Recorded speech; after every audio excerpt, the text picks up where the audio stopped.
पिछले वीडियो में हमने पूर्णांक के बारे में जाना और उनके जोड़ को संख्या रेखा पे दर्शाना भी सीखा। पूर्णांक 3 प्रकार के होते हैं, धनात्मक पूर्णांक, ऋणात्मक पूर्णांक और शून्य। धनात्मक पूर्णांक को 2 प्रकार से लिखा जा सकता है, या तो उनके सामने कोई चिन्ह ना लगाएं या फिर उनके सामने धन का चिन्ह लगाएं। ठीक है, जैसे कि 5 को हम लिख सकते हैं धन 5 या फिर सिर्फ 5। ऋणात्मक पूर्णांकों को उनके सामने ऋण का चिन्ह लगा करके दर्शाते हैं। और शून्य ना तो धनात्मक पूर्णांक है और ना तो ऋणात्मक पूर्णांक। पूर्णांकों पर संक्रियाएं सीखने के लिए हमको चिन्हों का नियम पता होना चाहिए। तो चलिए हम चिन्हों का कुछ नियम सीखते हैं। सबसे पहले गुणा के लिए, एक धनात्मक पूर्णांक को आप धनात्मक पूर्णांक से गुणा करेंगे तो धनात्मक पूर्णांक ही मिलेगा। एक ऋणात्मक पूर्णांक को एक ऋणात्मक पूर्णांक से गुणा करेंगे तो भी धनात्मक पूर्णांक ही प्राप्त होगा। एक धनात्मक पूर्णांक को एक ऋणात्मक पूर्णांक से गुणा करेंगे तो ऋणात्मक पूर्णांक मिलेगा। और यदि एक ऋणात्मक पूर्णांक को धनात्मक पूर्णांक से गुणा करेंगे तो भी एक ऋणात्मक पूर्णांक ही मिलेगा। योग के लिए चिन्हों का नियम देखते हैं। यदि आपके पास 2 धनात्मक पूर्णांक हो तो दोनों को जोड़ना है और दोनों का जोड़ एक धनात्मक पूर्णांक ही होगा।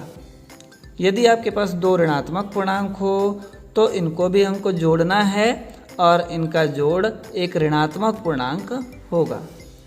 यदि आपके पास एक धनात्मक पूर्णांक हो और एक ऋणात्मक पूर्णांक हो तो हमको घटाना है और उत्तर धनात्मक हो गया ऋणात्मक।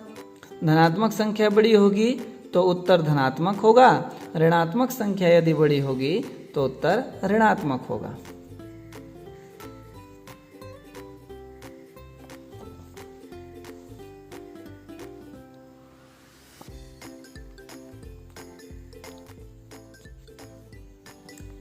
अब हम कुछ उदाहरण लेकर के हल करना सीखते हैं। तो पहला उदाहरण है 12 ऋण 10।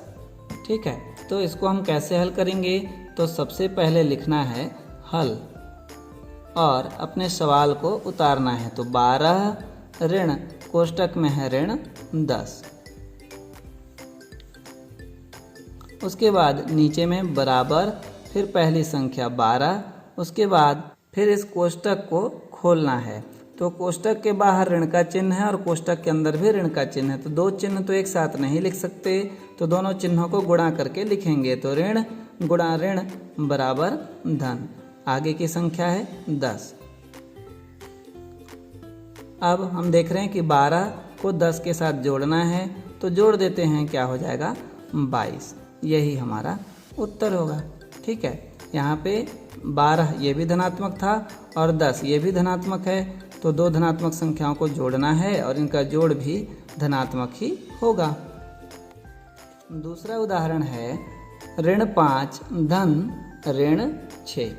तो हम लिखेंगे हल और फिर अपने प्रश्न को उतारेंगे। तो ऋण 5 धन कोष्टक में है ऋण 6। अब नीचे बराबर का चिन्ह, पहली संख्या को उतार लेना है ऋण 5। कोष्टक हटाएंगे तो कोष्टक के बाहर और अंदर वाले चिन्ह को गुणा करना है। तो धन गुणा ऋण बराबर हो जाता है ऋण। आगे की संख्या है 6। देखिए हमारे पास पहली संख्या है ऋण 5 और दूसरी संख्या है ऋण 6। दोनों ही संख्या ऋणात्मक है, तो हमको जोड़ना है और ऋणात्मक संख्या ही मिलेगी इनका जोड़। तो ऋण 5 और 6 जोड़ेंगे तो हो जाएगा 11। तो इनका जोड़ हो गया ऋण 11। यही हमारा उत्तर होगा। तीसरा उदाहरण है 15 ऋण धन 7।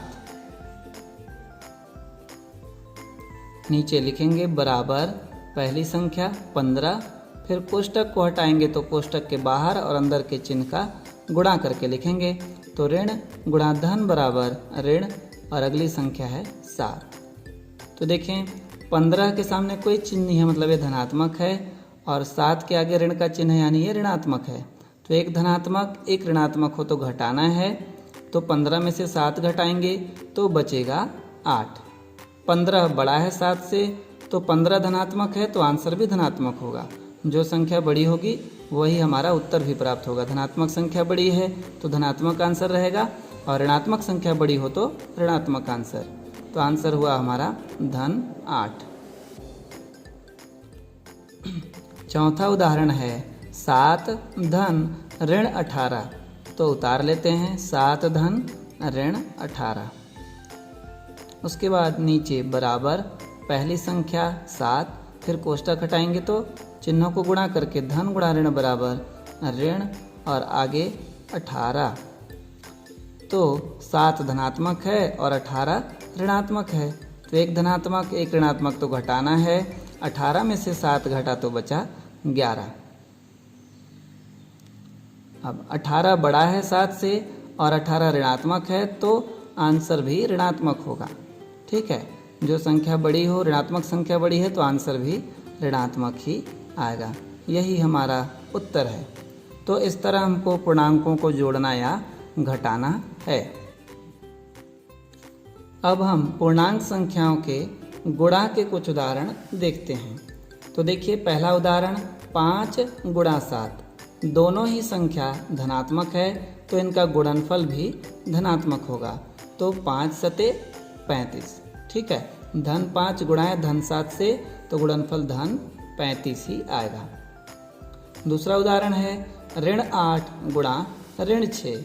दो ऋणात्मक पूर्णांक गुणा हैं तो इनका गुणनफल भी धनात्मक ही होगा। 8 छक 48। ठीक है, तो दो ऋणात्मक संख्याओं का गुणनफल धनात्मक होता है। दो धनात्मक पूर्णांकों का गुणनफल धनात्मक और दो ऋणात्मक पूर्णांकों का गुणनफल भी धनात्मक ही होगा। अगला उदाहरण देखें, ऋण 4 गुणा धन 9। एक ऋणात्मक पूर्णांक है और दूसरा धनात्मक पूर्णांक है। इन दोनों को यदि हम गुणा करते हैं तो इनका गुणनफल ऋणात्मक पूर्णांक मिलेगा। 4 9 36। तो एक ऋणात्मक हो एक धनात्मक हो तो गुणनफल हमेशा ऋणात्मक पूर्णांक प्राप्त होगा। आज के वीडियो में बस इतना ही। फिर मिलेंगे अगले वीडियो में। तब तक हंसते रहिए, मुस्कुराते रहिए और सीखते रहिए, क्योंकि सीखना जरूरी है।